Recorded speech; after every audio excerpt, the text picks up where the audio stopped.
It gives me great pleasure to have Harry Stapley here, the manager of Westfield. It's been a while coming this. Harry's on his way to work. I really appreciate him giving me his time for the podcast. We want to catch up with all things going on at Westfield. First of all, Harry, hello. Hello. Hello, Harry. Right. Hello, mate. Hello. So, Harry, well, they do keep it in the family at Westfield. Obviously, you know, you've taken over from Mark. You've got Jack, who's the chairman. That must make interesting family meetings. Yeah. Obviously, being reserve team manager last year, I was constantly under. Well, we speak a lot about football at the dinner table, I must admit. Yeah. Yeah, it's constantly football. What players, who's having what player, and where we're getting players from, and things like that. So it's constantly Westfield in our house. Your family, you are Westfield. And talking of Westfield, obviously there's some great developments going on. Where are we with that? I've seen some pictures on the Twitter. The latest with the fantastic developments there. From what I can work out, we're just waiting on dates now from when we can sort of get going over onto the new pitch. It's looking really good. Change rooms are pretty much, well, nearly finished. The grass is looking brilliant. So hopefully, when we get over there, we can start playing some nice, attractive football. In terms of the squad, what's your hopes? I mean, is there a few in, few out? What's happening at the moment? I mean, what are you looking for in terms of this season? Is it stability again, or do you reckon you can punch higher up the league? Obviously, the objective is to finish as high as we can. Obviously, after last season, it's a case of rebuilding and going again. We're looking to add a few. Some will depart as normal at football that they do at this level. They find another team that's got some mates in, or just fancy a change, and they go. So we've got to work out who's staying and then where we can strengthen from last season. Really, we've had a good response from last year's squad. A lot of them have said they've got a point to prove. It's just about getting the players to give them the base to improve from, I guess. Yeah, I mean, when's those conversations happening? Are you kind of waiting for holidays to be over and then sit down with everyone and kind of iron out things, or is it just a natural progress across pre-season time? I think some is just a natural progress, but some you have to give them what your views are and your plans, and hope that's enough to keep them around. It's like a full-time job, mate. All of a sudden I'm speaking to players left, right and centre, trying to keep players, and it's a hard process, I must admit. It's not quite like it's been in the past where I've played with players and just say, look, come and see what we're about. I'm trying a very good quality of player in to make us better. I was going to ask, actually, with the ground, this new ground, what level is there the flexibility to, you know, if you can progress up the steps? I mean, for you to go up that next step, what is the requirements? So to go to the next step, we need floodlights and a fully enclosed ground, which we're well underway of hopefully getting the funding and fundraising in place to try and get them as quickly as we can.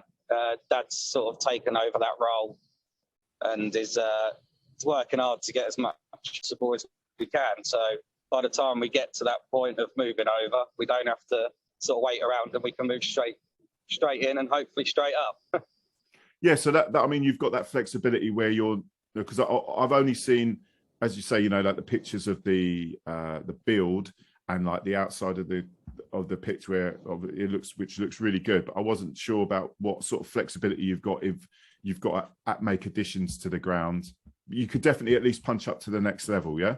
Yeah, that's the plan, and then hopefully we can put a stand in and get the hard stand in to take us up to the level above that as well.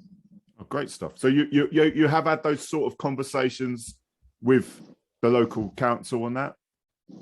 Yeah, I believe Dad's constantly meeting with them. I think they meet once a month to try and get the plans sorted and brush out some details that need to be sorted before we can kick off, really. That's great for Westfield. Yeah, it's brilliant. Yeah, it's really exciting times. Yeah, no, excellent. Talking of the league, obviously we've just had, you know, the Sidley boss go, and then we talk of Sidley, who just did the League and Cup double, not participating in the league this year. I mean, are you worried about the integrity of the league? I mean, what's the rumblings that are going on that you know of in terms of the teams? Because it's obviously quite an odd decision to pull out the league. So we've now had Sidley have pulled out. We've had Ringmer are going to go up. Yeah, Ringmer up. AFC Southwick, I believe, are pulling out as well. So we've already lost 3 teams. So I guess it's down to the FA now to sort of mix it around and bring teams back into the league, I suppose. Obviously, with a few teams like Crowborough moving sideways and stuff like that, hopefully they can build the numbers back up into the league and we can go into a strong league, because obviously Sidley pulling out is frustrating because you want to play against the best teams. But it's strange because obviously they go and do that, the double and then pull out and they're not. Well, from what I've heard, they're going into the East Sussex League again. So, is it? Okay. What would that be? Is that a money decision, Harry, or is that just because they obviously haven't got as far as I'm aware, they haven't got a coach at the moment? I mean, I don't know what the latest really is. So what I can work out is the reserves are their reserves are gonna become their first team. I've had a few conversations with their manager Aaron, and well, he's looking forward to becoming the first team at Sidley and hopefully bringing them back up to where they should be. Yeah. It's a real shame. Well, does that mean some of those Sidley players may be putting a Westfield shirt on? You know, have I got an exclusive here? No, have you got the money for that?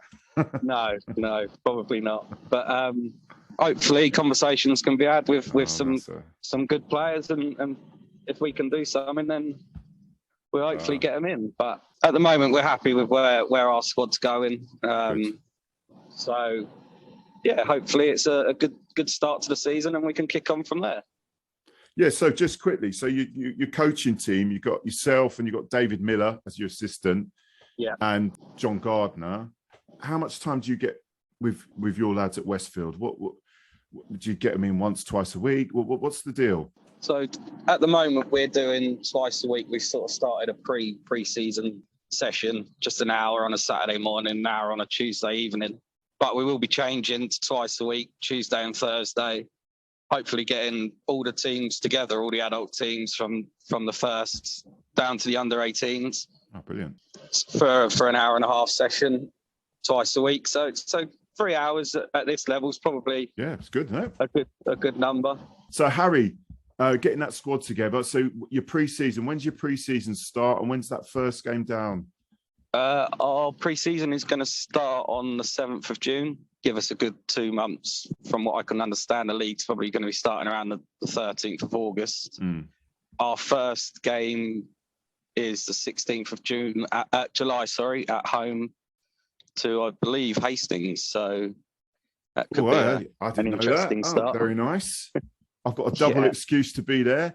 And this is at the new pitch, new ground, or not? No, not yet. They're talking about September for the start, but possibly March if that's failing.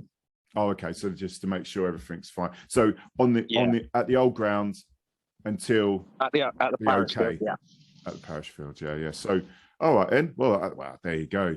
Well, that's always a good game. Yeah. It's a good place to start for us. Obviously, we get the fans in and it builds a good day for the club. So the curtain raiser, really, isn't it? So everyone gets their legs going again, and we get back on the football pitch. Yeah, nice stuff. And I'm sure the bar will be well stocked. Yeah. Hopefully, as many tinnies as you can fit in there. Yeah. It's usually a very, very well supported day, which obviously sets us up quite well for the start. Well, for the first few months of the season, all cost effective for us, so it's a really good day. Yeah. Okay. So Harry, can I get a little bit of a prediction out of you? I'm sure you're going to say no now. A little bit of a prediction. Where do we feel Westfield's finishing this season? I'll give you our objective. We want to finish in the top 5. That's a strong, bold comment. No, so top 5. No, that's good. Right, Harry, absolute pleasure. Throughout the season, I hope to pop back and catch up with you, find out how things are going. Obviously, from this podcast point of view, we're going to be covering your side every week, and the ups and downs and the dramas, because it sounds like your league's a little bit of a drama sometimes. Yeah. Hopefully we just talk about football. Harry, an absolute pleasure. Thank you for your time, sir. Thank you, mate. Thanks for having me on. You take care.